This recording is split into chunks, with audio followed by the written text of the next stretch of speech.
ঢাকার বাইরের বাজার পরিস্থিতির খবর জানতে চাই। যাচ্ছি বরিশালে, সেখান থেকে যুক্ত হচ্ছেন সহকর্মী বিধান সরকার।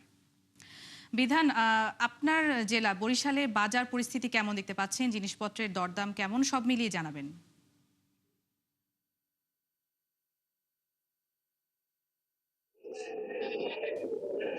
আপনাকে বলি যে আমরা এখন দাঁড়িয়েছি বরিশালের সবচেয়ে বড় পাইকারি মাছের যে বাজারটা, ইলিশ মাছের বাজার, সেখানে দাঁড়িয়ে আছি।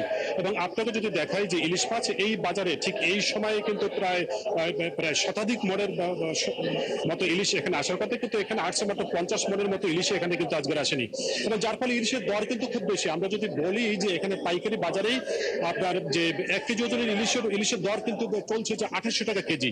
এবং তার উপরে যদি আপনাকে যদি বলি যে 1 কেজির উপরে সাইজের যে ইলিশ, সেটি বিক্রি হচ্ছে আপনার 3300 টাকা কেজি দরে বিক্রি হচ্ছে এখানে পাইকারি বাজারে। এবং 700 থেকে 800 যেটা এলসি সাইজের ইলিশ যেটাকে বলা হয়, তারও কেজি এখানে কিন্তু 2800 টাকা দরে বিক্রি হচ্ছে। সব মিলিয়ে যে মাছের বাজার কিন্তু এখন আকাল রয়েছে।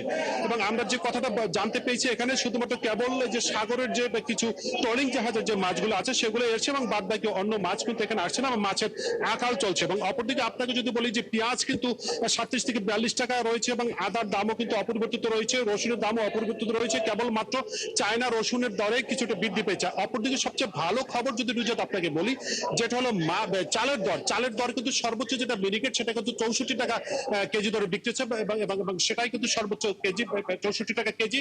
এবং অপরদিকে যে অন্যান্য যে সবজি যে কথাটা বলি, সবজি এখন বরিশালে স্থানীয় সবজি এখনো যেহেতু আসেনি, যার ফলে সবজির দাম কিছুটা বৃদ্ধি পেয়েছে।